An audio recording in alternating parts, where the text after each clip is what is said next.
You are listening to Redefining Rural, a podcast dedicated to celebrating, elevating, and changing the way we think about rural education in the state of Colorado and beyond. Download and subscribe wherever you get your podcasts, and don't forget to follow us on your favorite social media platform.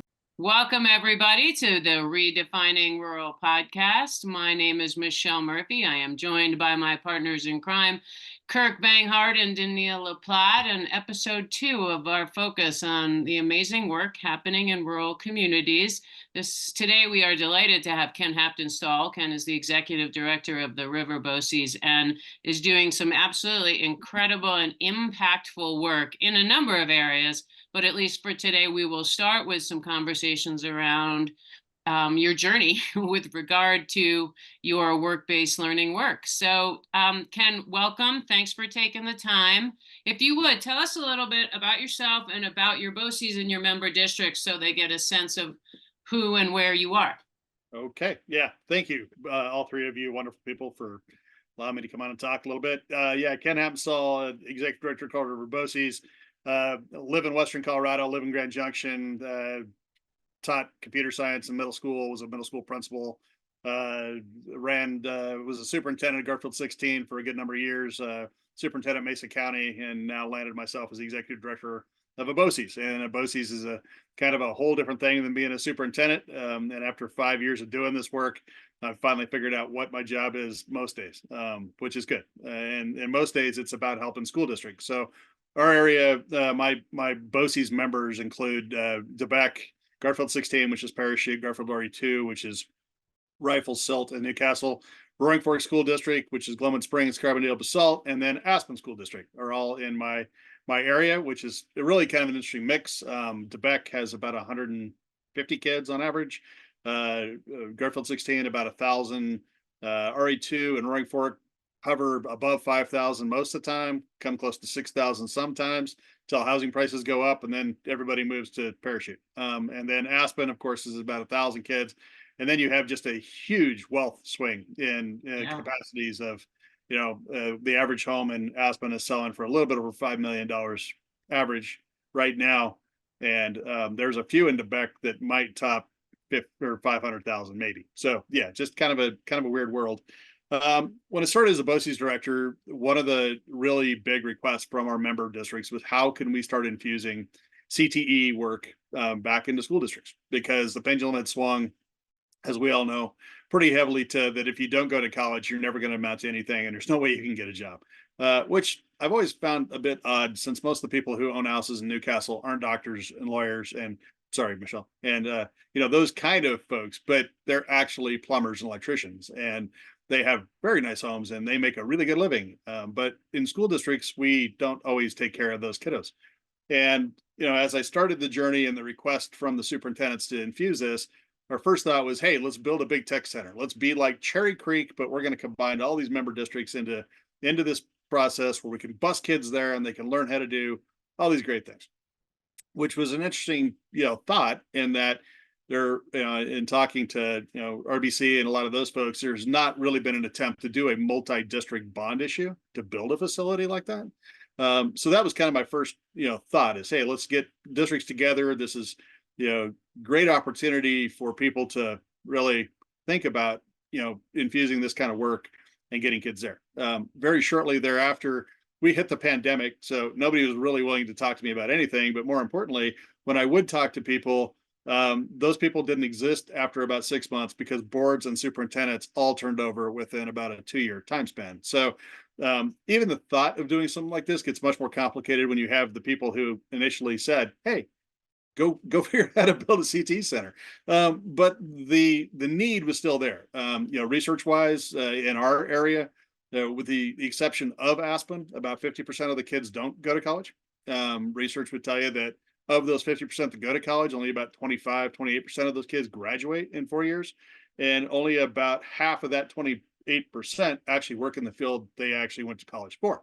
So all that being said, is we have a whole bunch of kids walking across the stage every year who don't have a skill set to go get a job. And so we did a pretty effective, I think, landscape survey of what kind of careers in the area. were needed, and also what kind of jobs were viable enough to be able to support a kid staying and living in the area. Which the cost of living, I mean, it's always funny because you hear the cost of living in our area is so high. Well, I haven't been too many places in the state where cost of living isn't just pretty dang high. It is. So we kind of agreed that any pathway that we design out would be generally where a kid could start at around 50,000 a year. It was kind of a marker for us because we didn't really feel like, and I have nothing against kids going to cosmetology school, but I feel like if that's a gateway to owning a business, that's fine. But you're not really going to be able to afford maybe even rent, honestly, in our area with having that kind of certification. So we really started talking about how we could, push out these different pathways. We initially landed on some things like construction, which is a huge need in our part of the state, but all over the state. We looked at automotive type technicians, advanced manufacturing, cybersecurity, data science type things were big, and essentially just started laying out a plan to say, okay, how can we, what kind of structures can we put in place, and where are we going to do this? And I think a lesson learned that we came up with fairly quickly is we can't afford to build a building. I mean, prices initially 5 years ago to build a decent sized facility were about 50 million. By the end of the pandemic, they were closer to 80 million. And it just isn't reasonable to do that. And so what we really started looking towards, and this is where the work-based learning comes in, is how do we effectively get our kids out to businesses to have them really get firsthand information and training, because in automotive is probably our leading star on this one, because we started with just a small group of kids, like 4 at a Toyota dealership in Lemon Springs, and said, hey, could you take these kids for like 6 weeks, and if they work out, what's the chance that maybe you'll hire them? And they were skeptical. They're like, they're 17, 18-year-olds, but we'll see. By the end of the 6 weeks, not only had they hired them, they offered to pay for their tech school. So they sent these kids to Toyota's tech school. They came back and they all started at $49,000 a year, which is a little short of our 50. But they're all living with their parents, making 50 grand a year right out of high school, because they got all the training essentially as they were graduating. So that was kind of the initial step. Now we have 28 kids involved in all the dealerships except for one in Lemon Springs, and they're all have agreed to pay for their tech school. And so we have a really robust automotive program, and we have not spent a dime on a lift or any kind of a reader, because we don't have to, and it made sense for that. Now on the flip side of that, construction was one of those ones where construction companies get really nervous if you're not 18 because of insurance and all these things. So I happened to be homesick 3 years ago, 4 years ago, I can't remember, watching TV, and the Tiny House Nation was on. And I'm like, holy crap, there we go. That's it. Because, a kid or a group of kids can sit and learn everything there is to know about building a home in a very small environment, but it's everything from framing to plumbing to electrical to roofing to, finishes and all that kind of good stuff. And so we started looking around for some money to help support this, and found some early folks that were willing to throw in a little bit of money. But then we actually landed the opportunity now 2 years ago to be able to support tiny houses across the region. And in fact, the way we wrote the grant really didn't just limit it to our BOCES, because in all honesty, not all of our BOCES schools are quite really ready to do this kind of work. And in some cases, not even willing. They aren't sure that this is still the right way to go. Some of them are still like, well, we can't fit it in the schedule because kids have to have 4 years of math, 4 years of science, 4 years of language arts, 4 years of 4 years of 4 years. And I'm like, yeah, but half your kids aren't going to college. So have you thought about maybe they learn some math through building a tiny home? And we have had some converts to that, but it's been slow. So that's when we started talking to places like Summit County. And we're going to be building in Delta next year. So those are outside of our BOCES, but we are supporting those systems essentially with these packages, and then we make connections with industry. So a great example for this, if you ever get stopped by Summit High School, is they started a tiny home build in October with essentially this package. But what they did have is this huge influx of support from their building association in the region. And so there's 8 or 10 kids working every day on this house. There's 8 or 10 professionals working with them and showing them the right way to do it and helping them think about how to make it better. And They added in super high quality donated appliances and granite countertops, and they put in a solar, and we didn't pay for any of that. But what we have found is that they've completed the build, and we're ready to sell their tiny house in less than 6 months, 7 months. And it's a work of art. I mean, it's amazing. But the cool thing is all those kids now have the skill set where they can go to work in Summit County building, and sky's the limit. I mean, most of those kids are going to start at 50 and can pretty quickly go up to 80 depending on what those jobs are. So we've hit those. Cybersecurity is one that we kept trying to get it into schools, and it should be something in schools. It's a great computer science, data science type thing, and we've just had this huge pushback. We just don't have time when we have instructors, whatever. So we found an instructor who was willing to teach 0 hours, so after school, essentially a cyber club. And what we do is pay for the kids' assessments. So there's three assessments kids have to pass to get their effective license to be in cybersecurity. And to date, we've had 31 of those kids pass that. 4 of those kids graduated in December, started at $85,000 a year. So they graduated early, making 85 grand a year, no college, don't need college. We don't just do that in our BOCES. Actually, if you had a kid, if Denille had a kid down in that corner and they said, hey, we would like to do cyber, we don't charge anybody anything. We just have them sign up, and then they meet with the teacher 1 day a week, and the rest of the time it's all computer-based learning. And kids, it's funny though, the kids who do that kind of stuff, they don't need a lot of direction. They just need somebody to say, hey, have you thought about this? And so there's all those things. And we have we're working on, we do aviation, we do a lot of other things for different schools. But I think the fun thing about what we're doing is we're adaptable. So it depends, like we don't need to spend a ton of money on equipment if we can utilize industry to do that. And then you have industry leading the direction on that and the instruction. And that I think's made a huge difference. So I'll stop there. But yeah, it's kind of the comprehensiveness of everything. And we pulled a few grants to get it done. We've raised probably 4 million in 3 years to do this. Which really, in the scheme and the scope of the work that you're doing, isn't that much money. Like that's really, really remarkable. And Denille, we've talked on this show a bit about the struggles and the extra work that the grants bring in. Yeah. I'm interested to understand your process for engaging your partners, your commercial partners. Yeah, so part of what we did with both Opportunity Now, and then we actually just got a direct spending grant from Congress that we're going to be adding. But it's about people. So everybody's like, well, we'll offer this out to schools, and then schools will be able to take advantage of it. But the truth is, school counselors have no time to do this. So what we've done is we've added what we call EPI coaches, because ours is Educational Pathways to Innovative Careers. It's what our CT program is called. But essentially, we've hired EPI coaches, and we have a couple that go into schools. So they sit with counselors, they talk to kids, they talk to them about opportunities. And then we have 2 other coaches that are actually industry liaisons who go out and work with the industries. So when we get a kid who's like vet tech, so we got 3 kids doing vet tech. So just out knocking on doors saying, hey, would you like an intern, an apprentice? What would maybe an intern would be great. How does that work? And then our industry coaches sit down with them.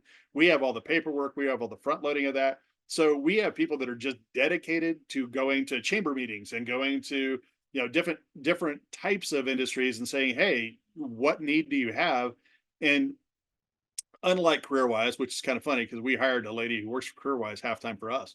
And, like CareerWise is great if, in fact, you have an industry who can spend $1,000 to $5,000 a year or a month, actually, depending on the job, to get those kids in and do a full-blown apprentice program. But in our case, like, we don't charge them anything. We're just trying to get a kid out there. And then oftentimes inside of our grants, we write in like an additional $500 per semester for these kids, because if it's going after school hours, then they can't go get a job. So we help kind of defer some of those costs.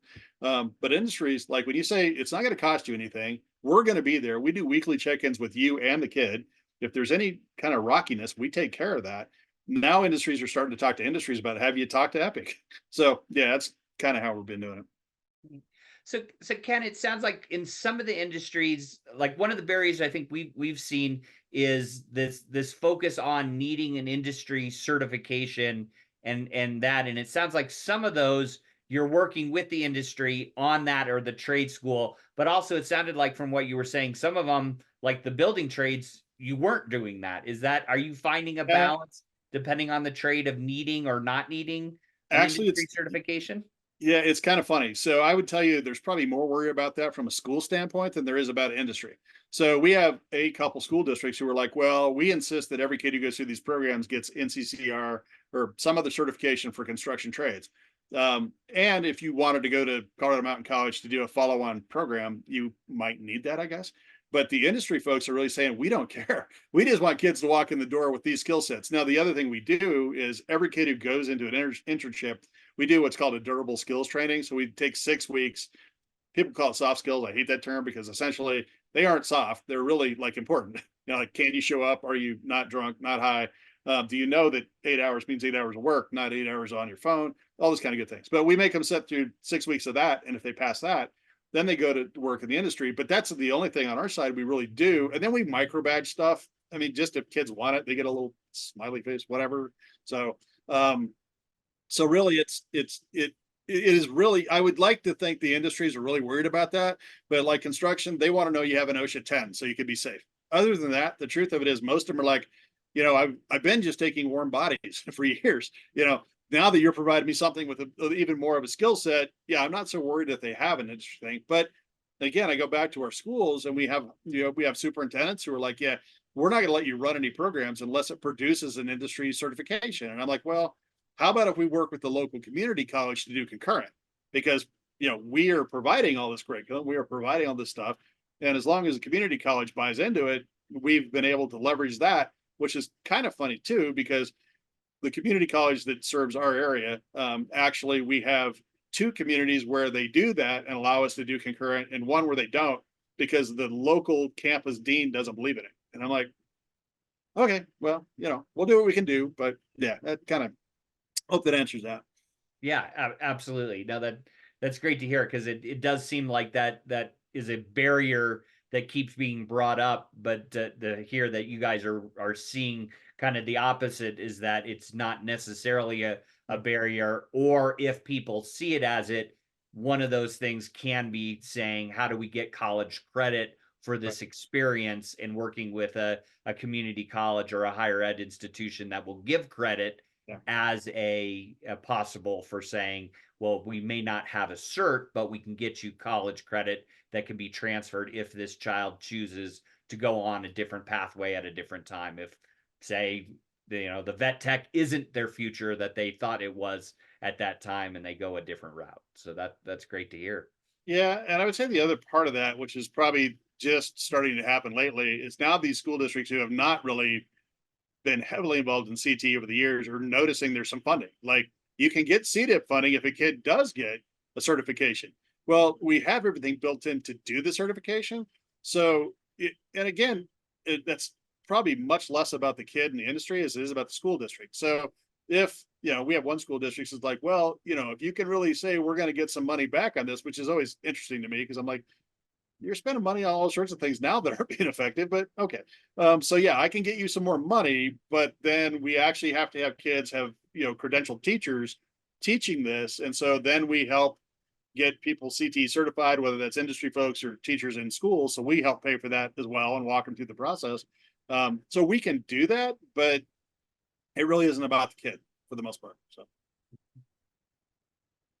Excellent. So Ken, talk about, there are so many layers to this and so many different avenues you could pursue. What do you think has been your biggest challenge with all of this work? And if you were to give advice to someone trying to start some of this programming, what would that be?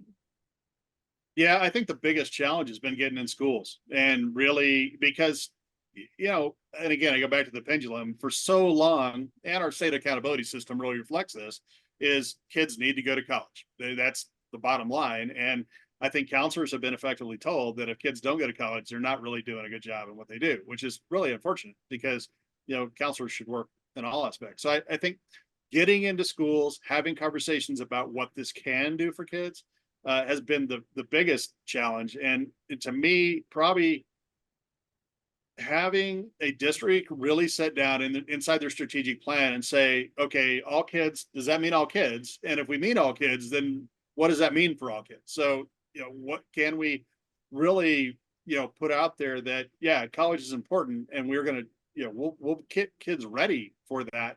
But also these trades and these skills are very important too. And if they can put that in their strategic plan, it's much easier to have a conversation with the building level principal or a counselor to say, hey, we can help facilitate this. It is in your strategic plan. It is something your district's willing to support. Because, as that kind of, third rail is the best way to look at it, but as a BOCES, you're kind of on the outside looking in a lot of times.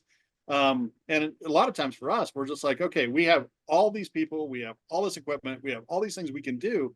But until you say, yeah, you're welcome in our school, and we're going to give you some time here, there, or wherever that is, it's difficult to do much. I mean, you can offer, but they have to buy into it. So I think that's been our biggest challenge. Honestly, the getting the equipment and getting the dollars to get people has been a little bit easier, just because as a BOCES, most of these funders look at it as you're going to impact so many school systems versus, and kind of this grant conversation was going on today is, if you're one single school, and I don't even care school district, but I don't even care how big you are, funders don't like to fund that because, it's a siloed effort. And instead of, like you or me or whoever, we're looking at across the entire region where we can make an impact, a collective impact, which is what BOCES do. So it's, it's just, it's getting in, and it's helping them see how we can support. So. What about sustainability? That's always a question. It is a big question. And so for the first time, I put in our budget to have the districts pay a little bit, and it really is not much. I mean, it is very little compared to what we get externally, but it is a little bit of you need to have a little skin in the game, and you need to be thinking about how in 3 years when these grants run out, can you support this, or how's this going to look, or do we look at a more community-based approach to this?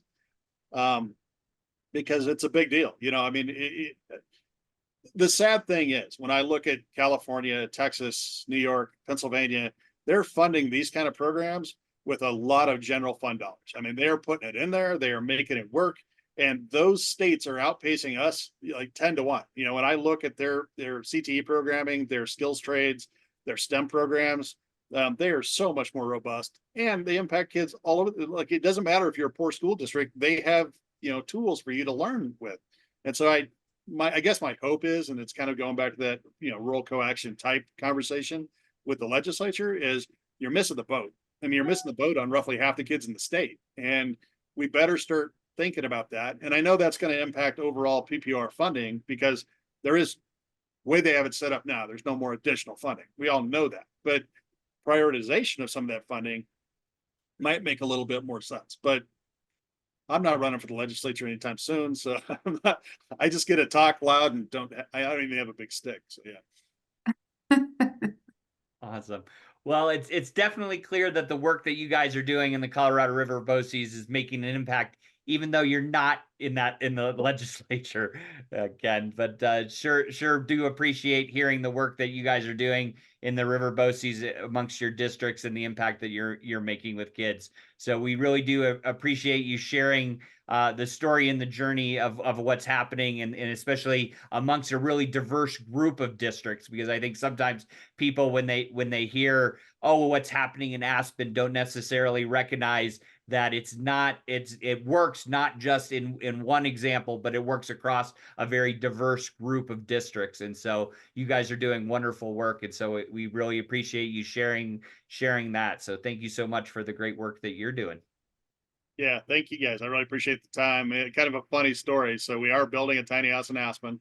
It was one of our first, and we did it because the woodshop teacher in Aspen, this is his 53rd year teaching woodshop in Aspen in the same classroom. He thinks it's a Guinness Book record. I would concur, because nobody's that crazy. But the cool thing about John Fisher is that he actually works half-time, and the other half-time he's a professional home builder. So every year he builds 30 to 40 million dollar homes in Aspen. And then what he does is he goes to school every day and he teaches kids how to do this work, and then he hires them. So his main architect was one of his kids, his main builder was one of his kids, his main electrician was one. And I'm like, what a smart way to take advantage of your surroundings to get these kids into a work-based learning environment. And he's been doing it for 53 years. I'm like, oh my goodness, like we need to put this guy on some That's platform. amazing. Oh yeah, and it was like, even if we fail in this tiny house thing, we're not going to fail because these kids are going to get skills and go get jobs. So even in the end, that was a great scenario for us to start with. And yeah, it's been a good adventure working with them. But yeah, it can happen anywhere. That's Aspen, awesome. or it can happen. We're doing one in Parachute all over the place. So yeah, good That's stuff. great. That's great. Awesome. Well, thank you again, Ken. We appreciate your great work, and we'll excited to follow up and hear about the new pathways that you guys are creating along the Colorado River and the Colorado River BOCES. So thank you so much for your time. We appreciate it. Great. Thanks, Denille. Thanks, Kirk. Thanks, Ken.